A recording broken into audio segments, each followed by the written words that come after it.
I'm about to do a big pivot in my practice because I talk a lot about values, which is something Cullen and I connect on, is values being a big part of it. And values are really key, but what I've been finding this year is that values are not enough. Yes. I am doing values aligned work and I've been loving what I'm doing, and I have still been burning out. You're listening to the Brave OT podcast with me, Carlin Nink. This podcast is all about empowering occupational therapists to step up, level up, blaze some trails, and maybe engage in a little conscious rebellion in service of our profession, our clients, our work, our businesses, and living our mission wholeheartedly. We are all about keeping it real, doing hard things, unhustling, being curious, exploring, growing through our challenges, and finding joy, fulfillment, and vitality as we do so. Really, we're OTing ourselves and each other. I hope you love this episode. Hey, Brave OTs. If you've been listening for a while, you've heard me talk about Activate Vitality. It's my signature program and one of my favorite occupations. I love supporting occupational therapists in working and living in ways that really fill us up. So many of us get into private practice and find ourselves scrambling to try and meet the high demand and end up burning ourselves out in the process. So I work with OTs like my guest, Rebecca, who's joining us here today, Rebecca Rae-Hodgson in New Zealand.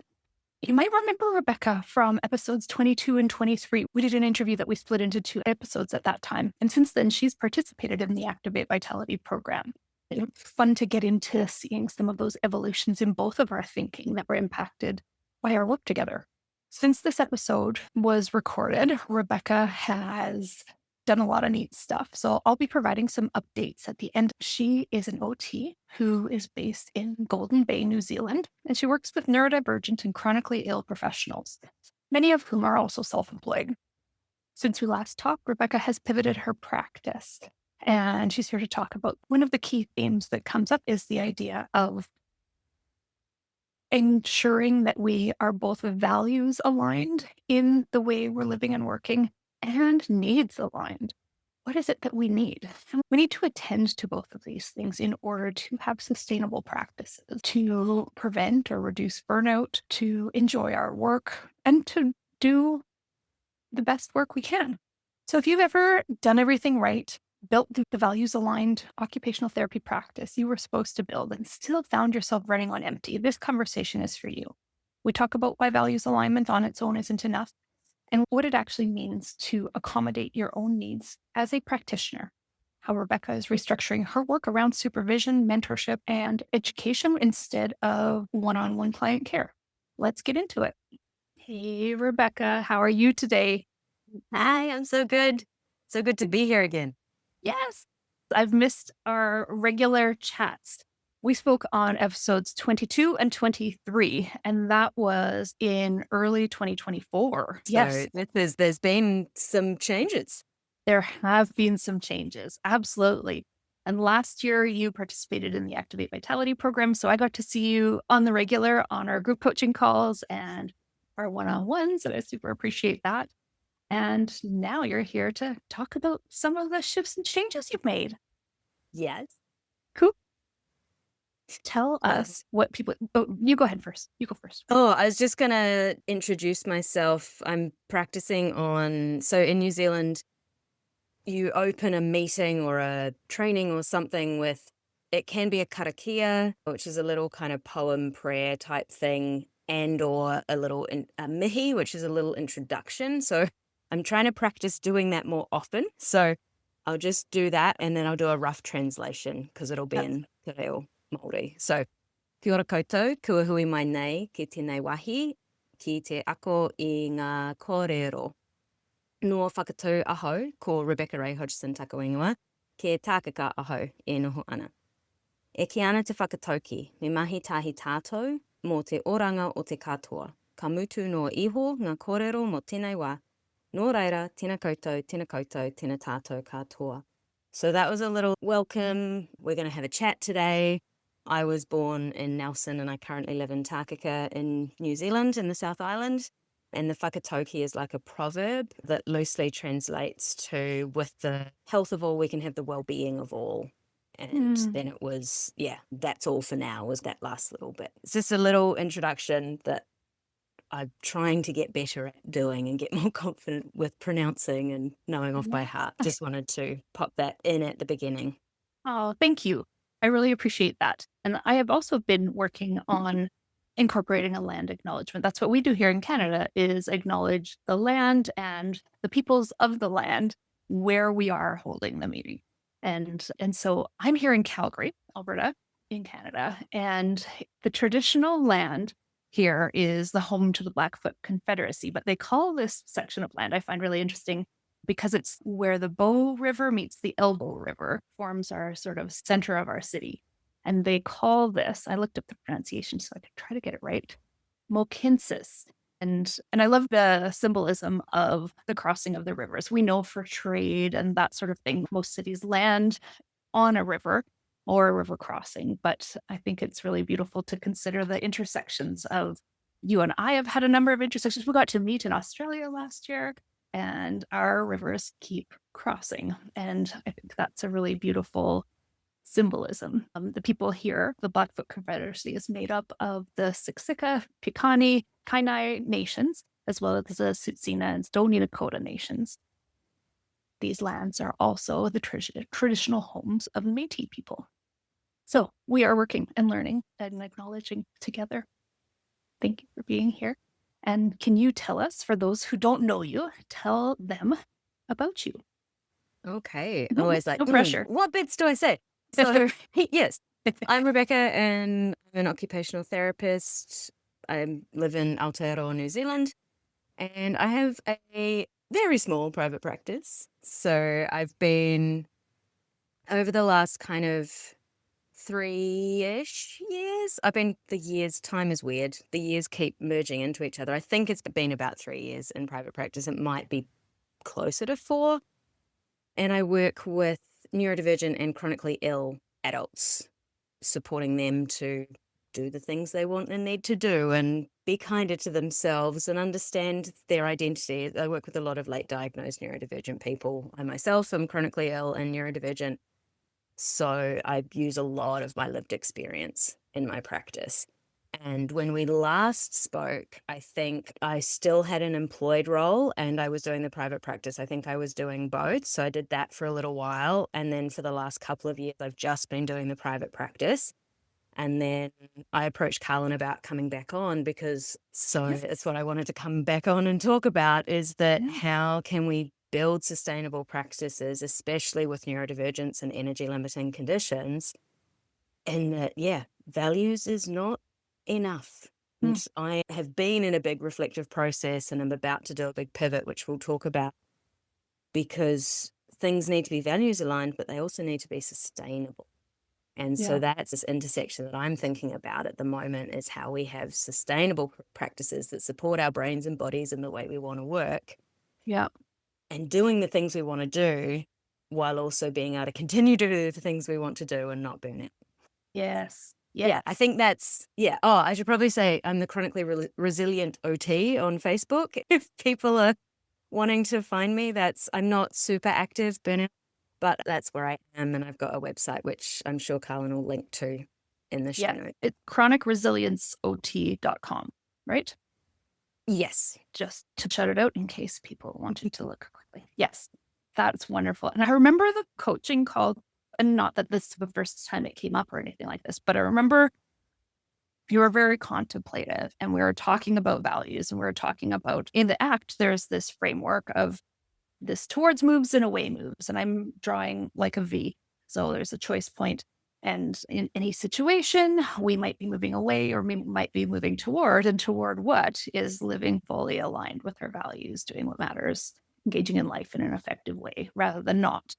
And I remember us talking, and you also were delivering all kinds of beautiful values workshops, like you did your own deep values practice and taught values and ran all sorts of things to help other people discover values. And I remember you were just really contemplative. You're like, it's not just values. And we're talking about this. And I remember I was thinking, well, yeah, It's not just values. And yet articulating like some of the same phrases all the time, moving toward our values. Like those are things that just kind of roll off my tongue. And I've started since that conversation, saying a lot more values and needs. Like if I'm just even doing a quick phrase, it's so much deeper than that. And there are lots of layers. But your needs as an individual, the needs for sustainability in your business, but just thinking about the impact of our repeated words. I've shifted my language since that conversation. And that's such a beautiful phrasing, values and needs, because values are who we want to be, how we want to show up in the world, what we want to do with our time on this planet. Those are some of the questions I sometimes ask in my workshops when I'm getting people to start brainstorming what their values might be. And that's super important. And not but, and our needs are too. Yeah. And that's what I've been finding. Like this year has been, so we're recording this at the end of 2025. This is likely to go out in 2026. So when I say this year, 2025, this year's been amazing. I've delivered trainings. I've had all 4 of my abstracts accepted for the Australian OT conference. And it was standing room only. I was Standing room only in my excited when workshop. people couldn't fit all in the room Yeah. for one of the Yeah. workshops I was in. I've delivered guest lectures for a couple of OT programs in Australia, delivered like training for specific allied health clinics. I've just finished a 6-session series for our public mental health teams and delivering training on neurodiversity affirming practice for them. I've just run a training for Occupational Therapy Australia on the workshop I did at the conference that was full. Yeah. Have expanded that workshop and I'm delivering it there. So there's been, along with doing my regular client work and supporting my clients and showing up online, and I might have written 1 or 2 blogs and I can't even remember if I've created any worksheets this year because there hasn't been a lot for that sort of creative time.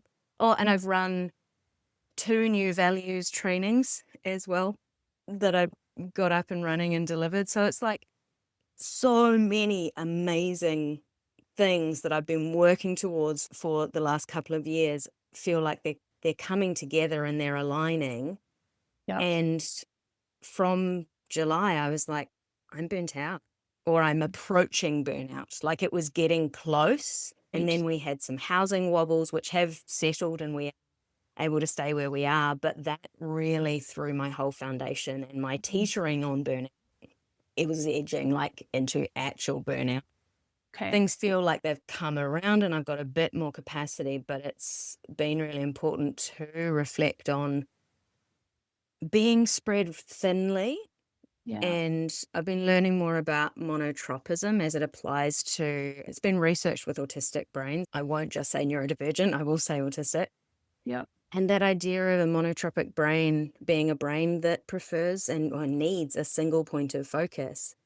And it's felt this year that while everything is hugely values aligned and amazingly rewarding and I'm making a difference, which is one of my core values, Yeah. it's being spread too thin.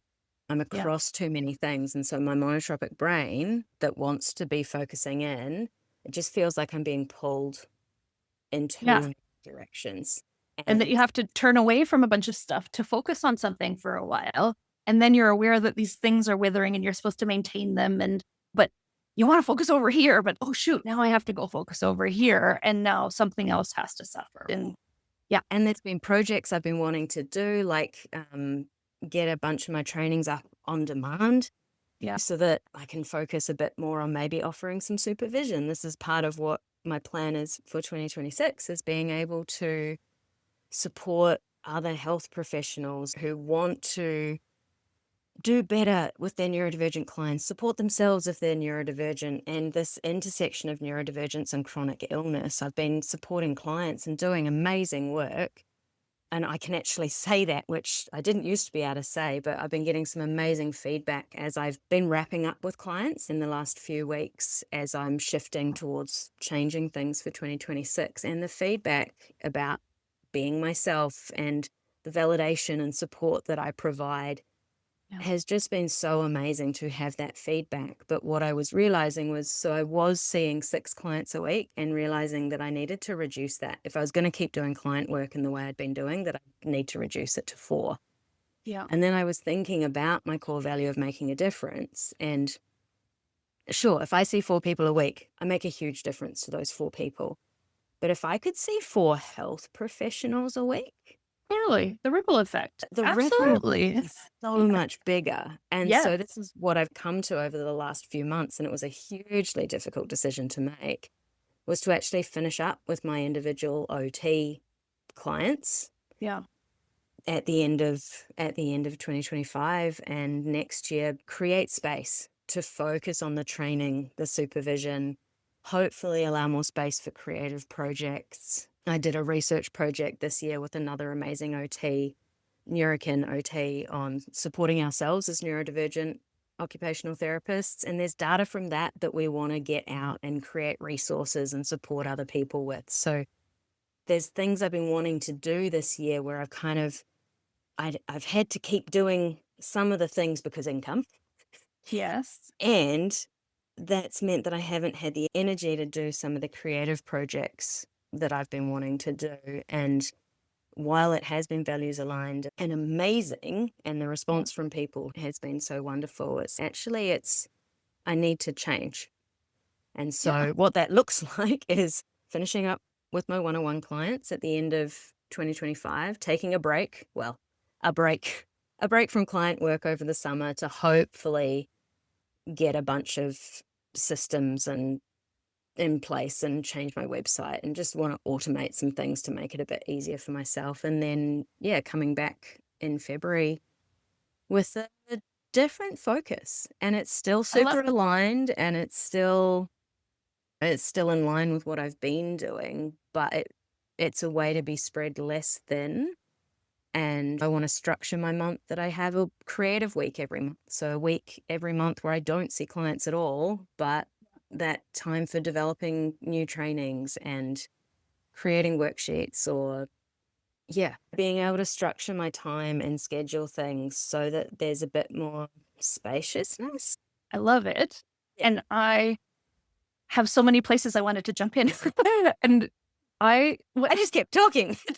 this is why I love talking to neurodivergent people, but I was thinking about how this makes so much sense as a progression.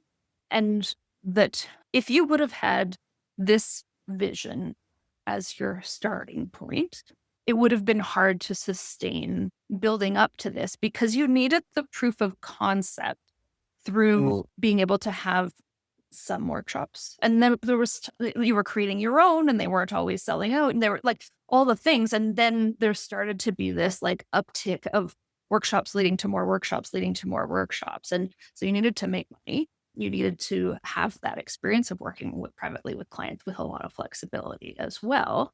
And it makes sense too that now adding on supervision, because you're talking to in these workshops and in these trainings, naturally picking up some supervision clients in the process makes total sense. And then that's actually can be a bit more of a sort of premium product too, right? Premium offer alongside having all of these things. But it needed the momentum of the other things to get here. You couldn't have started here in a way that would have been as effective as what you did.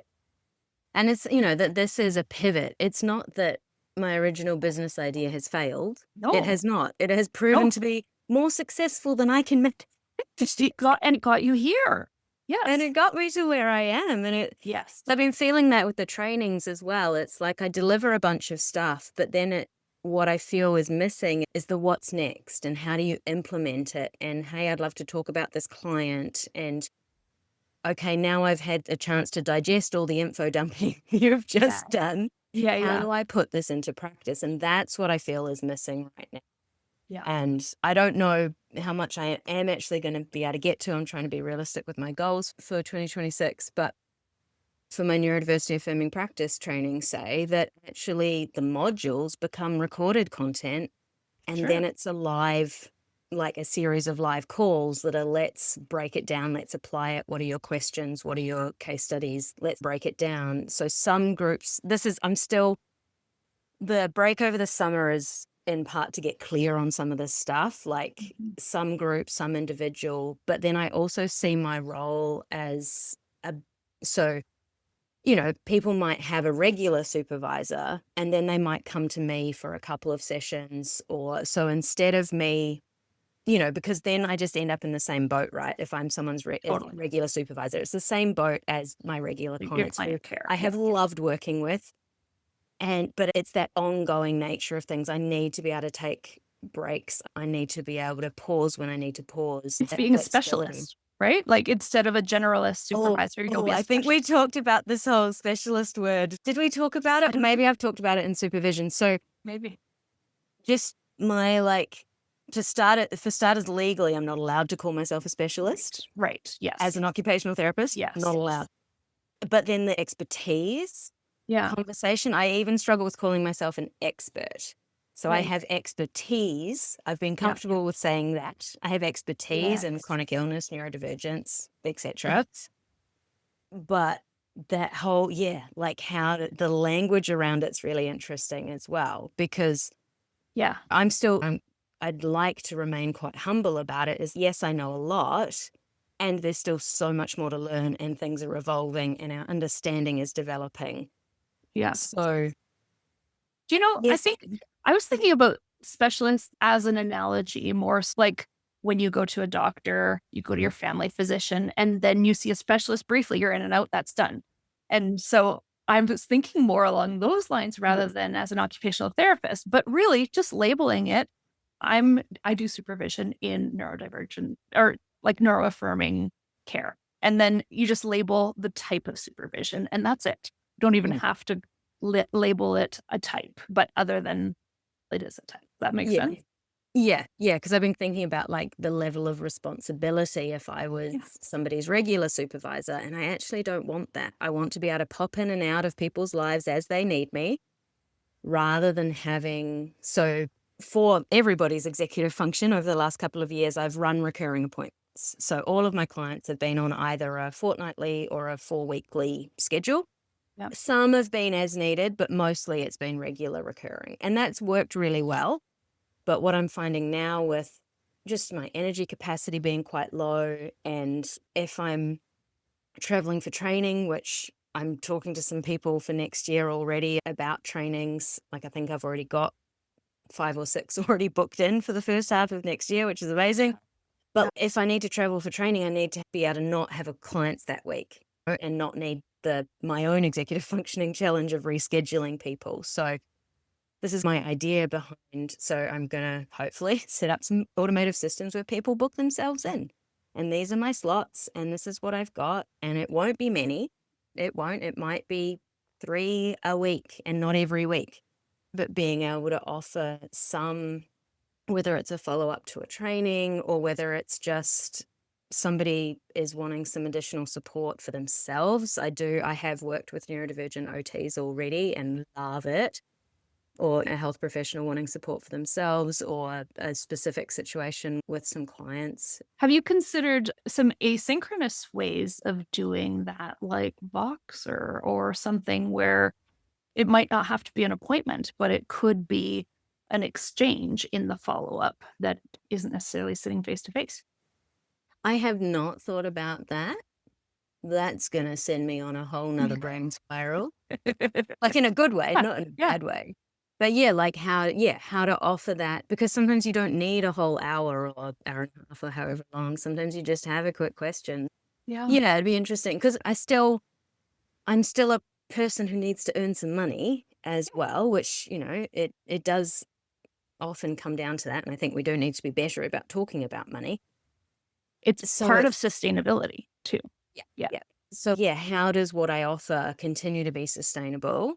And this is the hope with some of the trainings, if I can do some kind of have a few bulk things that, earn me a bit more money all at once, then hopefully I need to work less overall. I'm not actually sure how that's going to work. I haven't actually crunched numbers. I'm just kind of going in and hoping it'll work out. With the number of trainings I've already got booked in for next year, I think it's going to be fine. But I find it really surprisingly grounding to sit down with the math of it all and go, okay, and come up with 2 numbers. This is my comfortable minimum number. This is what we need to get by. I'm not going to worry unless it drops below this number, and then more of a goal number. And I don't usually choose a big stretch number because that's typically how I set myself up for disappointment. But having more of a, hey, this would be super comfy, like this Mm, would be great. And so having those sort of two numbers and then working it backwards and going, okay, so if I have this many widgets, right? Is it this many of this type of training at this rate, or this type of training at that rate, or this type of hourly rate, whatever it is that we sell in our business? Then calculating, okay, what do those numbers look like? How do I play around with those? And actually, maybe it's that I could be okay if I had one of this type of training per month mm, and then everything else is gravy. Or is it, more likely I do a 50-50 mix? Like you're just coming into this, so you're not exactly sure, but hey, you've got some good data about the last several months and the ones that are pre-booked for next year. mm, Great. Then can I start to pursue those? Hey, maybe actually if these people have hired me and I need one a month, maybe I'll reach out. I've got spaces available. Here's some feedback for the mm, next ones. But I love I normally am kind of like, okay, I'm doing okay. I don't worry about the numbers, but it can be really grounding to go, here's what I need to get by. It's actually not much. And here's what would be interesting and exciting. And if I've got the capacity to do, if it meets my mm. needs to do. Yeah. And I have started to look at that. And part of the way we live where we are in New Zealand, the whole point is that our costs are quite low and everything. So I'm not living in a main city and paying $1 squillion in rent every week.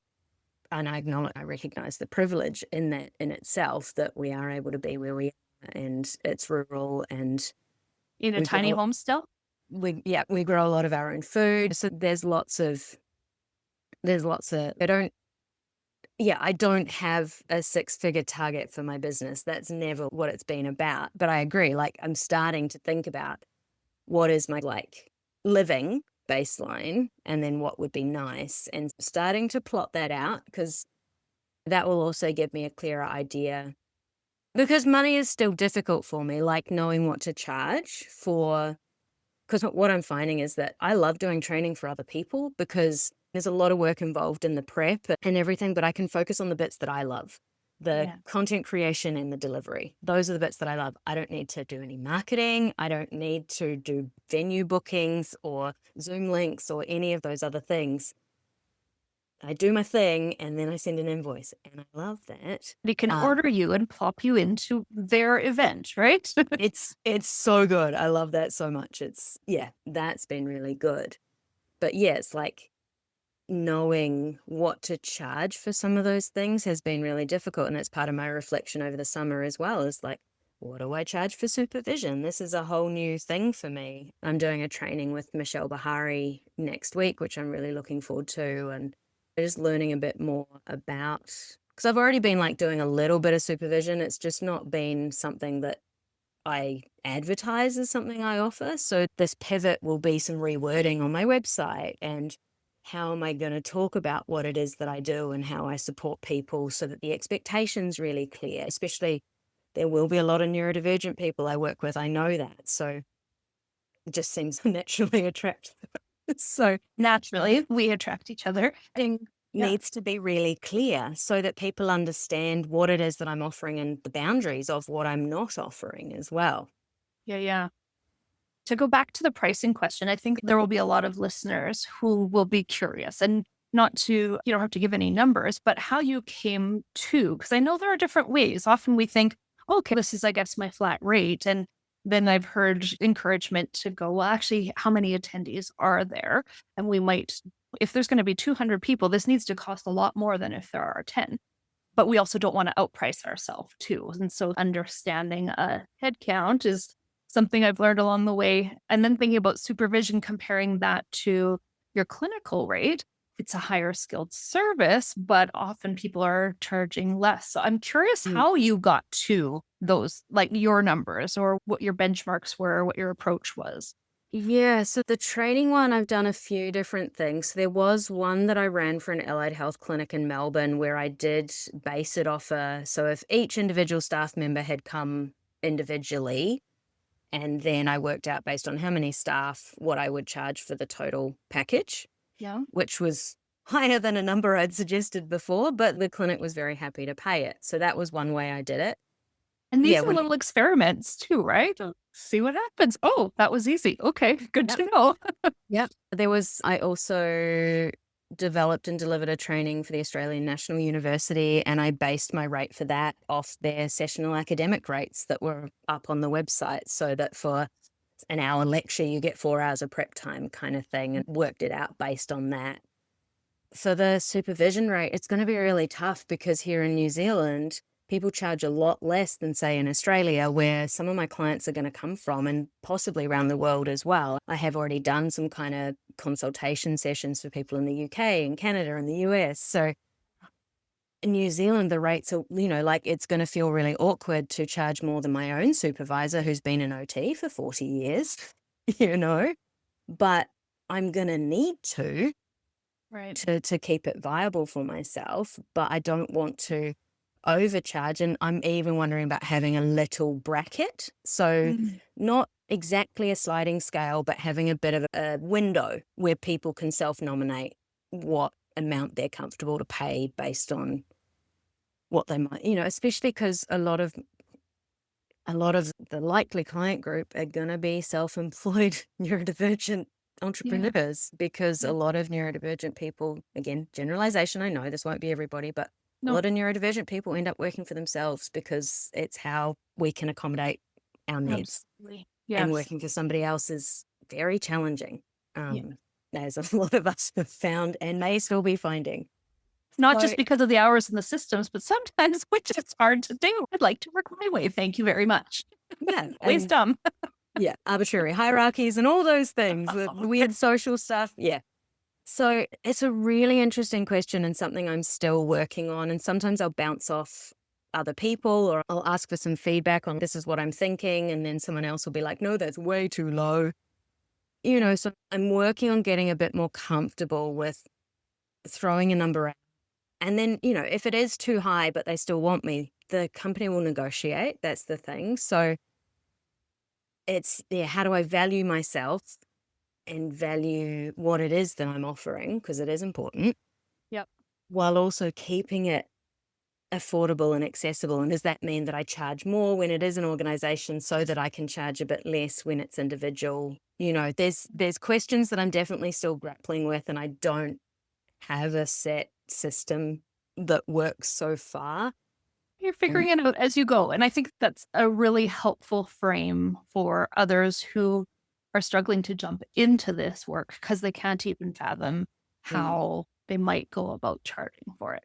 And so for that modeling of describing your process of, well, consider this and that, and I tried this and that, and then you get feedback, right? It's not the mm, end of the world if you end up undercharging for one thing and then going, okay, I could have done a little better there, but that's okay. That was a part of the learning process. And so often some of these things lead to other things where I've had situations where I've done a training for free and it led to big doors opening. I was like, okay, that was worth it. That was not undervaluing myself. In the end, it worked out to be a really good marketing strategy. But we just don't want to do too much of one or the other, and then just finding your way and keeping some notes and seeing how you can apply that going forward. See the pattern. and I found that with the doing things for free as well. Like with limited capacity, I can't do too many.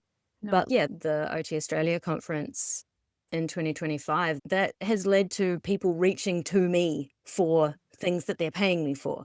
Yeah. So it's a really interesting, that was a big outlay on my part. Like, they don't give a discount for presenters. It's a full price conference ticket, which I have Yep. some You thoughts paid about. to speak there. I Yep. paid to speak, so I do have some feelings about that. Yep.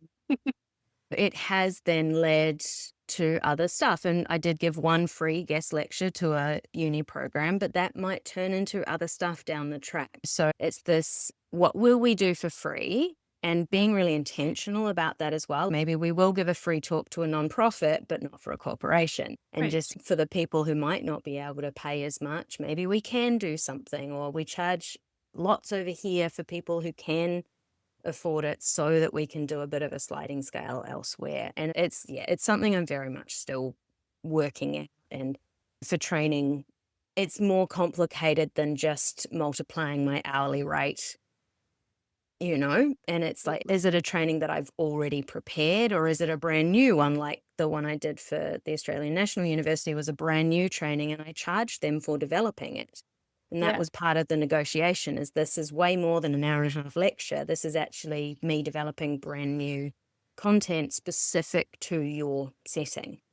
And then accounting for I'm home away from home for days, and it's not just my travel expenses, but there's Yeah. time So there and yeah, energy I've just spent. done a quote for somebody for next year else who wants me to travel to the other island of New Zealand. And that's in the quote is my accommodation, my airfare, my taxi or rental car, my food. Like all of that is actually in the quote, because for me to go there and deliver some training, it's going to take a lot of money on top of the actual training cost to get there and be there.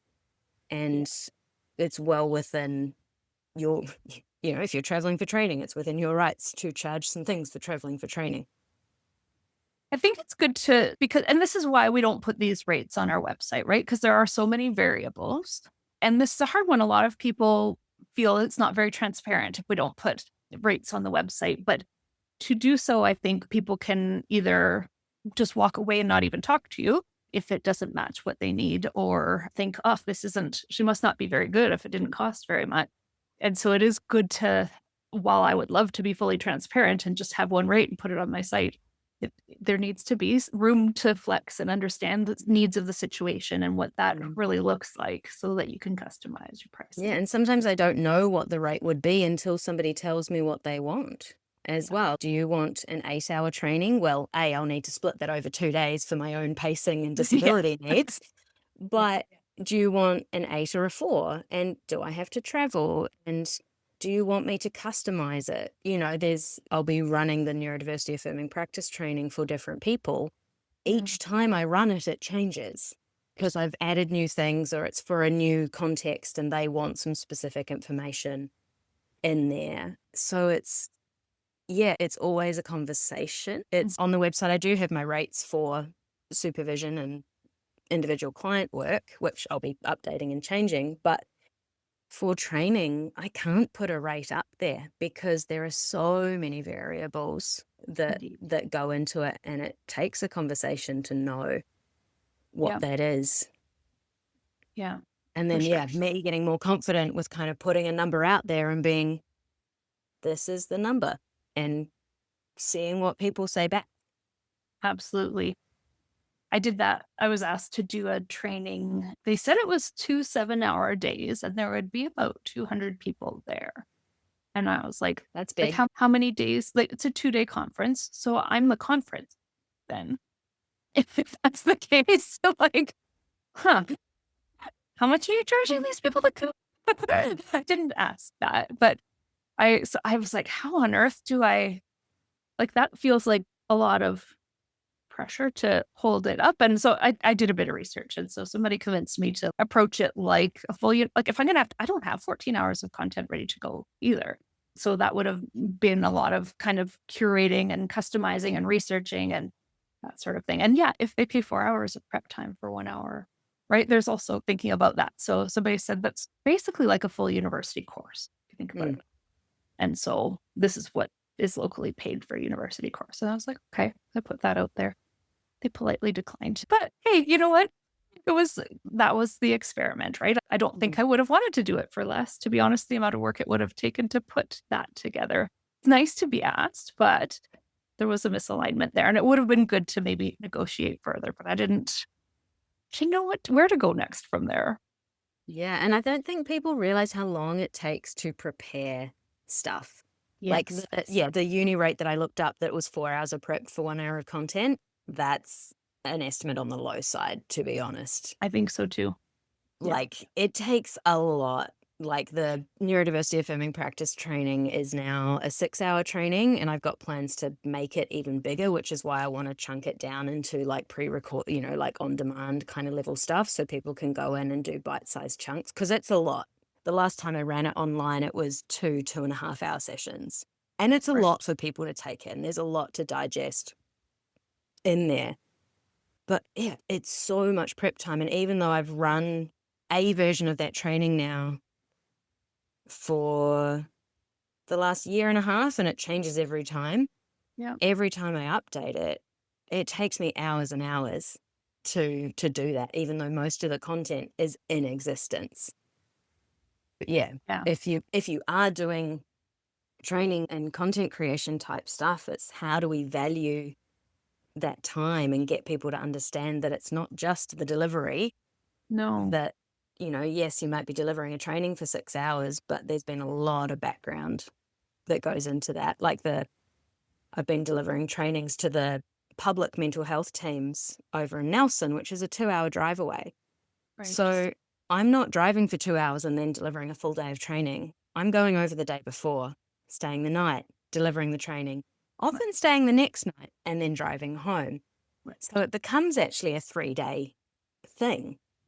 So how do we factor, and somebody else who's maybe not chronically ill might not need to do that. They'd be able to do their 4 hours of driving on top of a 6-hour training. But that's not possible for me. And that's part of my disability need when I'm talking to people about things, is that that's included. If you want me for my lived experience, then there's some accommodations that are in here. Like one thing I've realized, one of the rooms we're using can be one big room or divided in two. When there's a training happening in the other room, I really struggle to deliver my own stuff because I can hear word for word what's happening in the next room. Yeah. And so I've asked for next year that we book out both rooms as a disability accommodation because I'm going to deliver better training in case. So it's like thinking about that as well in terms of how I'm thinking about my 2026. And for anyone who is thinking about these things, it's if you've got accommodations, ask for them, because it's, if they want you, then you have needs. It's this values and needs things, right? Thing like you want to deliver the training because it's values aligned, and you have the right to support your needs to be able to deliver that training in line with your values. Yes. Something that's coming to mind, it's a small jump from the last thing, but I'm thinking about when we were in Australia at the OTA conference and the session. What was the title of the session that it was? The overflowing room one? Yes, where I was sitting on the floor. That was neurodiversity affirming and trauma-informed occupational therapy. Right. So I know on the big course, or what do they call it? The schedule with all of the things. There were many things that were for neurodivergent people, neurodiversity. There was a variety of things, but that one had the overflowing room with people all out in the hallway, people sitting in the floor all around. Like, I think, did somebody guess there were 200 or so people in that? That was the estimate from somebody. Yeah. So why do you think, this is a hard question to answer for yourself, but why do you think that one was especially popular? I wonder if it's because I'm bringing together neurodiversity affirming, trauma informed, and OT. A lot of the neurodiversity affirming resources and the trauma informed resources are very psych heavy and often developed by psychs. Nothing wrong with psychs. We love psychs. Love working with psychs. Yeah. But there are some specific things for OT that we might do differently. And so, because I delivered it the previous year at the New Zealand National Conference, and it was the very last workshop on the third day of the conference, and I was still full. Wow. No way. Yeah. So it wasn't like overflowing kind of people on the floor, but it would have been if it was sooner. The room was packed. Wow. And so there's something in that content. And then when I approached OT Australia about running it online through their training platform, we capped it at, I think we capped it at 40, and it sold out within a week. And so they have booked 3 more dates for next year. Two are live and one's a tentative if we get enough demand. And so it's the intersection of the trauma and... I think it's the intersection. It's like hopefully if you're in mental health, and even if you're not, you've learned about trauma-informed care. Yeah. Because I strongly believe if to be neurodiversity affirming, you have to be trauma-informed as well. Because the assumption is that you have lived trauma if you are a neurodivergent person, right? Exactly. You cannot do one without the other. And then I think to bring in occupational therapy, and I love, so the Empower model, which was by Bryden Carlson Giving, who's a Canadian neurodivergent person. Yeah. We have an OT, neurodiversity affirming model, which is amazing, which has trauma-informed care as one of its core components. And so it was really wonderful having just delivered the OTA version, and I expanded what I did at the conferences, and it helped me to pull together to really actually visually overlap the principles of neurodiversity affirming practice, trauma-informed care, and occupational therapy. And it's a very busy visual slide, of course, but there is so much overlap, and I think it's just so crucial. And so, yeah, there must be something in that type of content and pulling things together. And also, people are hungry for anything about neurodiversity affirming practice. And you're presenting from a lived experience, not preaching as an observer sort of thing. And people have gotten to know you, and you're an excellent presenter. Like, there's the you in it all. And I am inextricably inside all of the things that I do. Because it's who we are. Like, I can't just be outside and really clinical about it. It's, when I deliver a training, lived experience, my own lived experience examples are peppered throughout it. Absolutely. In an appropriate way and not an overshare. But yeah, that's part of it. And that's the point. I want to, when I talk about situational mutism, I don't use selective mutism because it is not a choice. It's situational. I talk about how when I was traveling to Australia in June, my flight got cancelled, which was going to result in an overnight stay somewhere before I could even go because there was only one flight out in a day. And I went completely non-speaking at that point and had to communicate. Luckily, I could still type on my phone. And I'd already requested a wheelchair, so I was already known to the gate staff. But I completely broke down and could not speak. So I give that juxtaposition in terms of fluctuating capacity as well, is that I can be up talking on a podcast, delivering a training, and sometimes lose the ability to speak entirely. Yeah.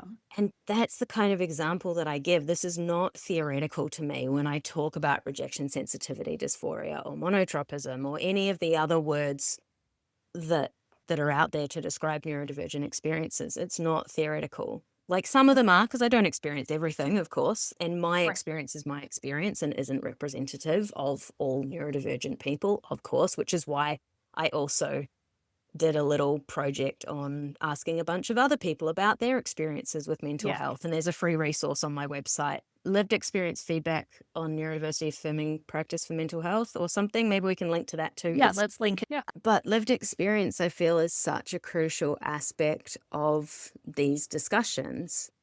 I know it gives richness to what you're talking about. I feel like it makes it more real. It's no longer theoretical. I'm a person delivering stuff, but talking about living these things. And I'm very privileged that I can talk about living these things. I know not everybody can. But if that helps compassion, understanding, awareness, curiosity, validation, then I'm going to keep standing up and doing it. Absolutely. That is values. And you do it so well. And just really, I was just tickled to watch you in that talk and in others. It was really excellent. Because I know the struggles and I know the ups and downs, and we've worked through lots of different things together in our time through Activate Vitality and as peers and things. And so I know it wasn't just I just whipped this thing up and threw it out there, and hundreds of people are going to jam in the room to see it. No big deal.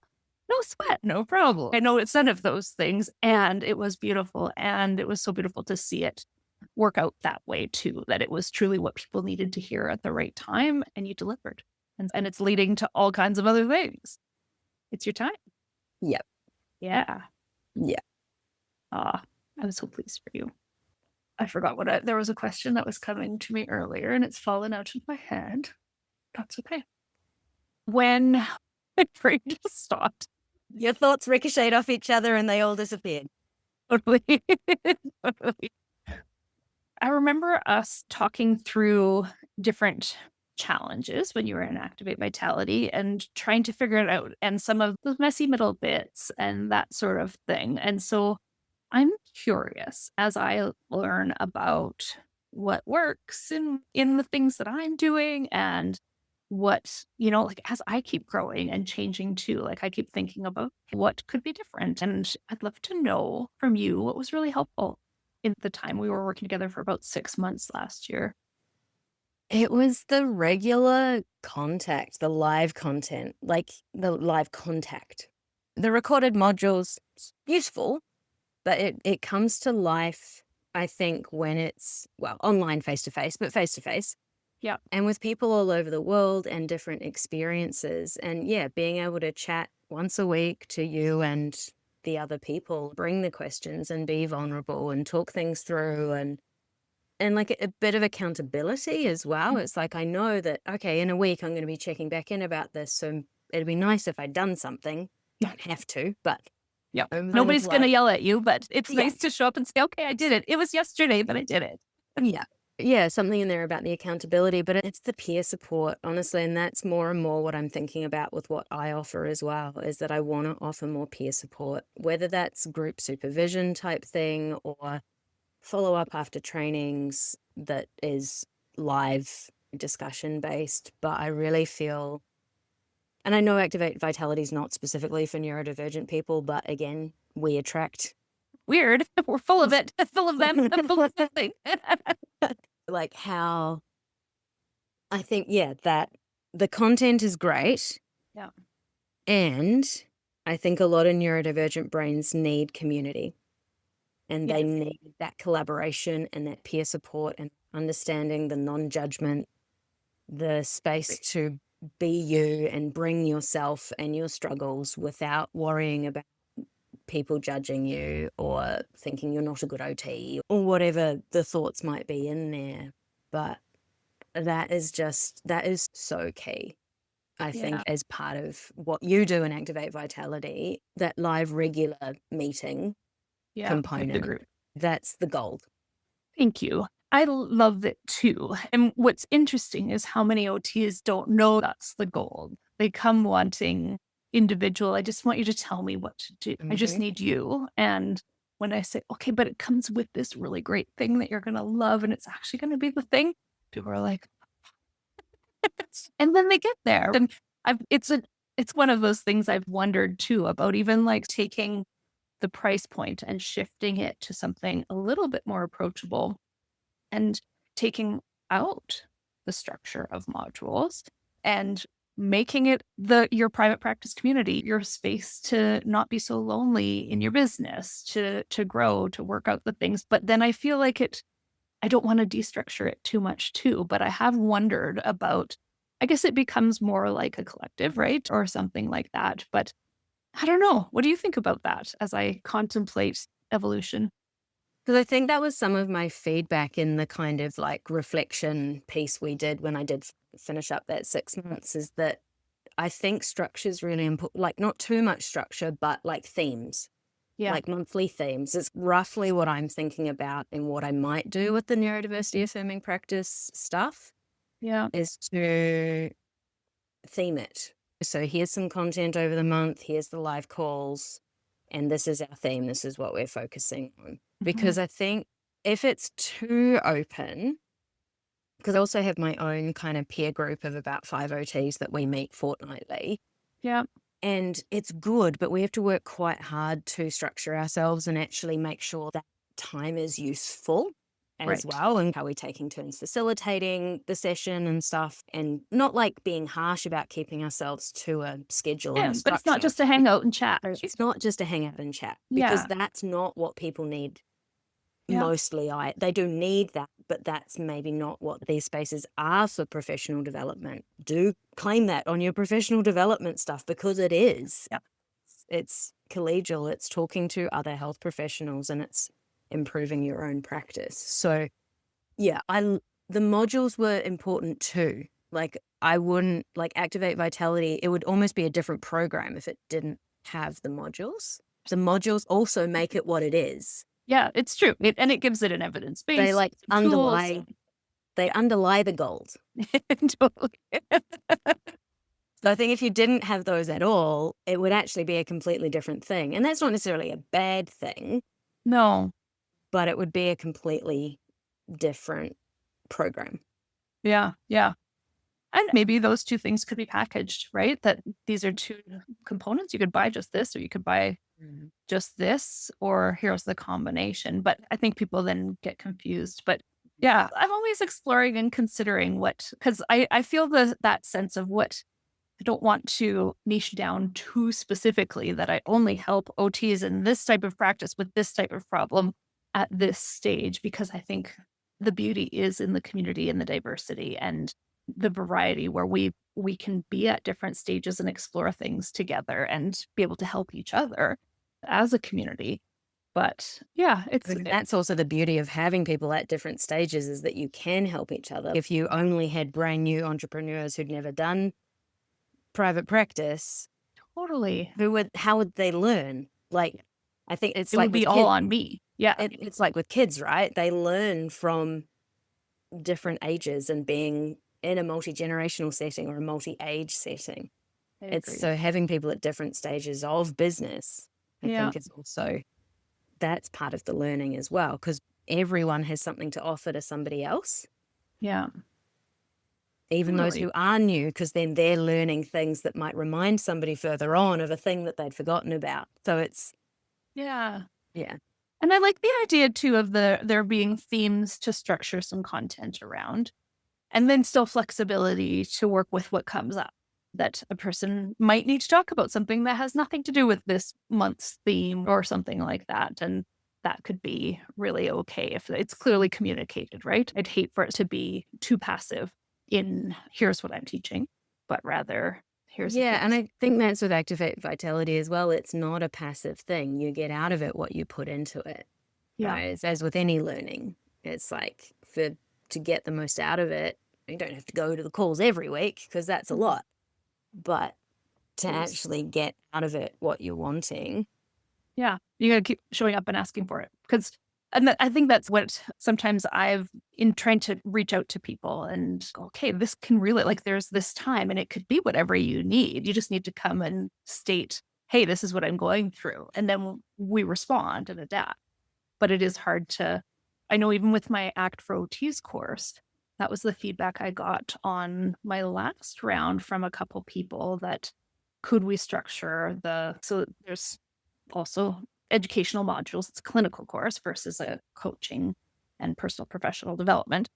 And some people just more like, could you structure the calls? But the idea of the calls is for me to respond to what your needs are. And then how do we customize? How do we adapt to your setting? What unique situation, right? Whereas if I made it more lessons, then all the people who can't make that call are missing out. Or there are all these recordings now that people need to watch to get the extra education. And so, Sometimes with that, though, I think and maybe it's not only neurodivergent brains, but that's just my context that I come from. Sometimes people need some idea about what to come with. I know that's what I've always struggled with in various programs, and I'm doing solo school at the moment, which is more like neurodivergent entrepreneurship marketing kind of stuff. It's not specifically OT. So I'm getting a lot out of it, but it's not specifically OT. So that's a kind of gap for me. yeah, But I struggle in showing up to the sessions. I don't often have specific questions, and I don't always know what to take where. So like with Activate Vitality, I just made the effort to show up every week, regardless of whether I had something to say, because generally something would come out. But I wonder if sometimes when that kind of question comes, it's that people don't know what to bring and they don't know what to ask. So maybe what they're asking for, but they don't know, is that, hey, you can bring these kinds of questions, or hey, in this live call, we're going to chat about these kind of topics. So it might not that it's extra lessons to be delivering. And I'm thinking about this if I am going to offer group supervision, I don't just want it to be a drop-in. I want it to be hey, this month's theme for group supervision, and people can book in a place. This month's theme is looking after ourselves. This month's theme is neurodiversity affirming practice. This month's theme is managing sensory preferences in therapy, your own and clients, so that there's some idea of what we're bringing. We're not bringing everything in the world. no. My hands are above my head and like all over the place at the moment for those listening. I think, because I think that's can be a characteristic of a neurodivergent brain is that we don't know what's important, and it can be difficult to filter down. Yeah. And so maybe that's what they were asking for with the Act for OTs is what is the could there be some outline about what the call is for, rather than it being you needing to deliver more content. Yeah. Because that's not what's needed either. People do need the discussion thing, but sometimes For people sure. don't know if it's for them. And Or it's I hard don't have to any specific questions. Maybe I just won't show up. And that's not the point either. totally.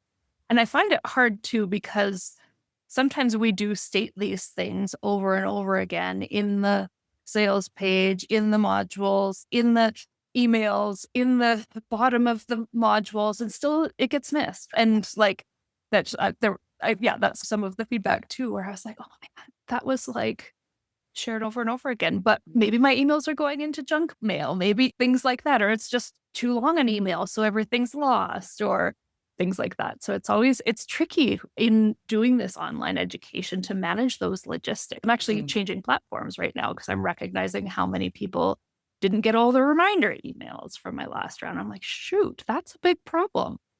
Yeah. And we're never going to please everybody. I think that's No. the other important thing to realize here is that you've got one or two people saying something, but other people aren't. So either that wasn't a problem or so it's that kind of And then squeaky we wheel thing. focus. We don't want to change everything. We want to support people, but it's also like when I teach about accommodations, it's like we want to support people, but we're not bending over backwards. What are our accommodations as well? So yes, we can support others, but there's going to be limits. Like I think I was giving this example in my trainings this year. If a client wanted a 9 a.m. appointment, they need a different OT. Right. Yes. You don't have to be all things. I don't offer 9 a.m. appointments. Totally. If that doesn't make me a bad OT for doing that, that's me supporting myself because they wouldn't get the best version of me at 9 a.m., just to be really clear. Yeah. So it's like supporting ourselves and clients, whether those are coaching, education clients or direct OT clients, it's kind of the same. So that's our needs, going back to our values and needs kind of theme. Our needs, it's that oxygen mask thing, right? You put your own oxygen mask on before helping others. If we aren't accommodating and supporting ourselves, we can't actually do our best work. Yes. Totally. And being the types of problem solvers we are, it's easy to focus on, 10 great comments. And for every 10 great comments, there's 10 more great comments. And, there were 2 people who said that they didn't get the emails. I better fix it. Like some things you do want to make sure people are getting the emails. That is a glitch. Yeah, for sure. But yeah, if 90% of people are happy with things and 10% aren't, do you need to shift it? Right? Yeah, totally. Maybe it wasn't the right time, or I was reading a really interesting book recently called Who Deserves Your Love, which is about relationships and boundaries. And I think I've certainly noticed my tendency to reach across that boundary line to try and make it okay for other people. And she was talking a lot in that book about doing what you can on your side of the boundary line. And then it's actually up to the other person. Like maybe the other person does need an accommodation and then you let them know whether or not you can meet that. Yeah. But we can't second guess and anticipate and try and cover all bases because we're only one person. I'm not going to have a sign interpreter at my trainings because as a sole trader, I can't afford that. If there was a specific person coming who needed that, I would look into it and see if I could, but that would be something that would be really difficult for me to provide. Yeah. And for online trainings, I have captions on because that's an automatic thing that can be there, but it would be hard for me, again, as a sole trader, to pay a transcription service if that's what I needed to be doing. So there will be limits, and I think it's important to acknowledge those, what we have tried and where the limits are. Yeah. But there will be limits. Yeah. To what we can do for people. Yeah. Absolutely. And we take all kinds of things where, it fits 90% and there was 10% that didn't quite work for me. And we don't worry about it. Like, that was fine. I got some great stuff out of that thing. Good enough Yeah. is something I've been working a bit on this year. Yeah. and for a while, but what's good enough? Yeah, absolutely. We need to, yeah, good enough. And knowing too that like when you're a little way down the road of your career, your good enough is pretty darn great, actually. Like that for people to get your good enough or recognizing which things make a difference. Like sometimes it's really not slides. You know? And that's the feedback from my clients who I've been finishing up with has been, "It's you." It's It's not you. actually any of the skills or content or Mhm. education, it's me. Yeah. It's the validation, it's the shared lived experience, it's the compassion, understanding. That's what it is that people are wanting. Yes, the OT stuff is useful. Of course, it's useful. I Of love course. being an OT. It's a Yes. huge part of my identity. And what Yeah. people are coming for is me being me. Yeah. And That's the powerful bit. that's the powerful bit, and put it on a big, like, one of those 13 by 13 stickies on the wall in case you ever get lost in complexity and go, "Wait a minute," over and over again. I hear this. I can show up and do the magic, and I notice for myself too, the things I hear over and over again are a sense of creating safe space, a Mm. tone of voice, a place where people can feel authentic. Okay, those things aren't hard to do. I don't even actually know another way of showing up. So that's great. Right? Yeah. And even if like I was thinking about we went to Bronwyn's, so she had the nature day after the OT conference and we That were was all such a there. great day. It was such a great day. And I know we had different sort of chats and I was facilitating a chat in the fancy tent and had a general idea. Like I had some notes and we just started doing a bit of a go around, and I was like, "All right, that was not at all how it was supposed to be," and it was great. It was just people just needed a little more space to just share, and so I thought we would do a go around and then have some prompts, and we didn't get to those. Just the go around because people felt safe to share. It's pretty cool.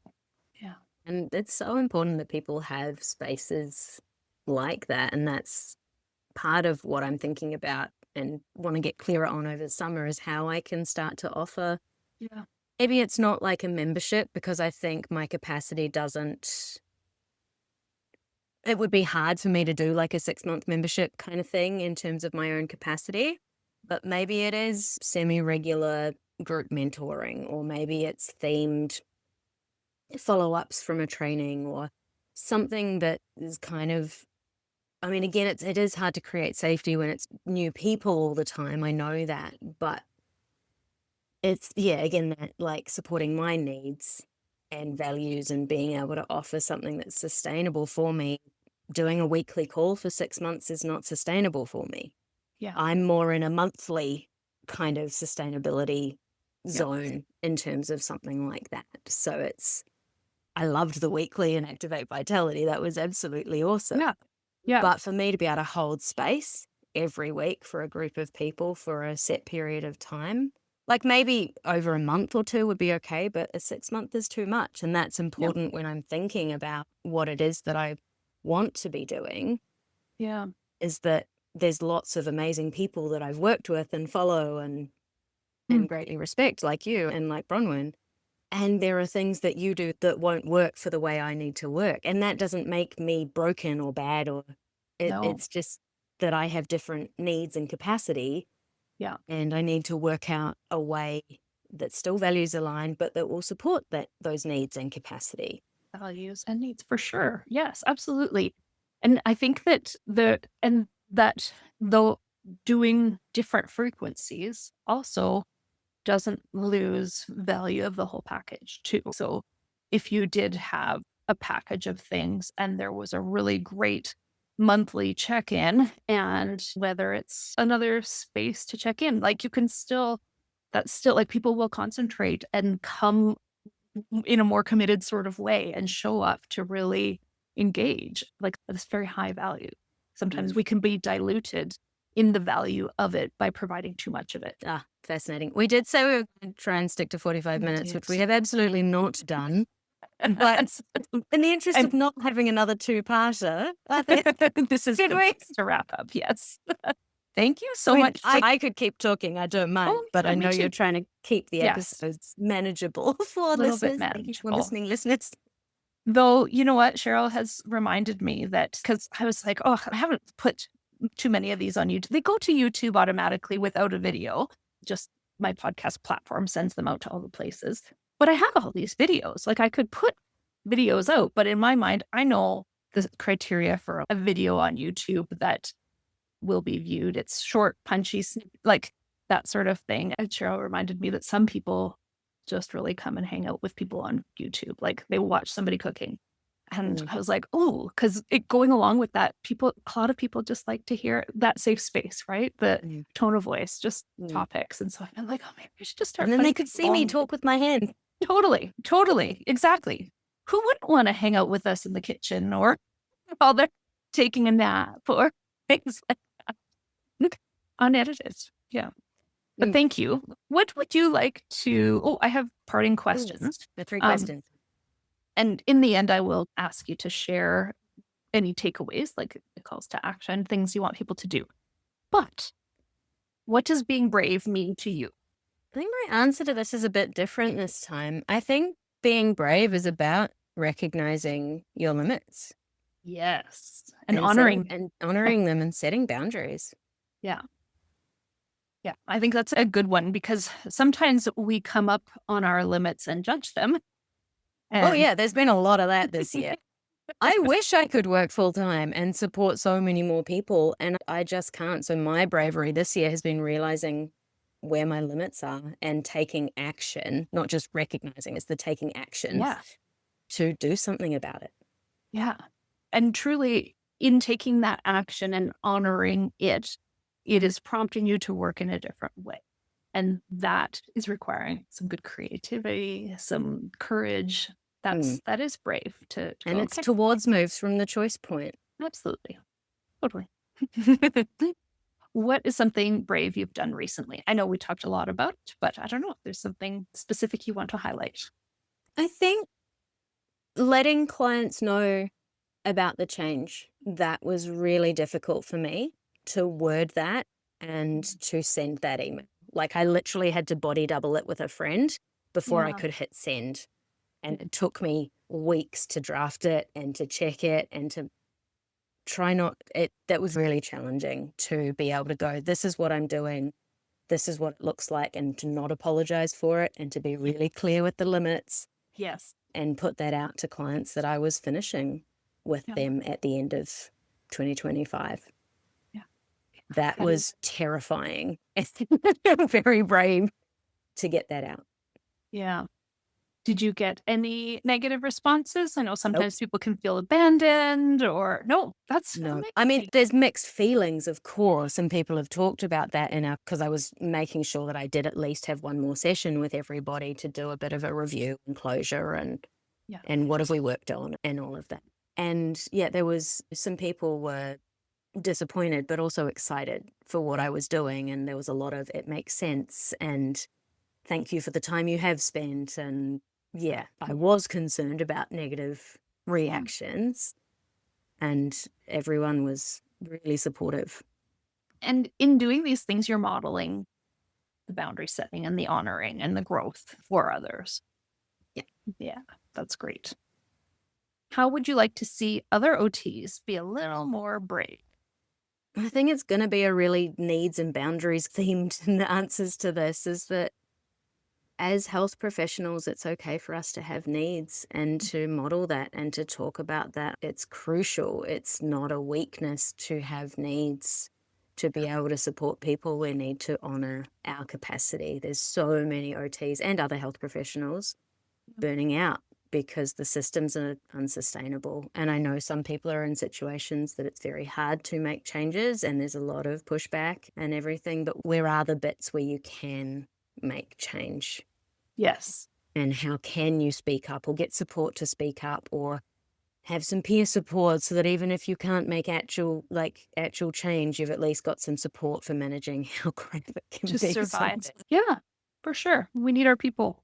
Yeah. So I think, yeah, part of that bravery is reaching out to other people and being less isolated. And so thinking about your transition And the listeners who are listening and who would like to engage with you in some capacity, for what do you want people to reach out to you? And how do you want them to find you? Okay, so the how is not set up yet. Okay. But it will be by the time this episode comes. Yes, the how hopefully will be by the time this episode is out. We'll have a link in the show notes. So yes, my website will have really clearly who it is I'm going to work with and how ideally you'll be able to book yourself in. Okay. Working on some system stuff in the background. But yeah, my focus will be on supporting health professionals, neurodivergent or not. I imagine it'll be mostly neurodivergent health professionals to continue to do their work, to support themselves, to understand themselves, to have more self-compassion and understand their needs and values, and so that they can continue working with clients.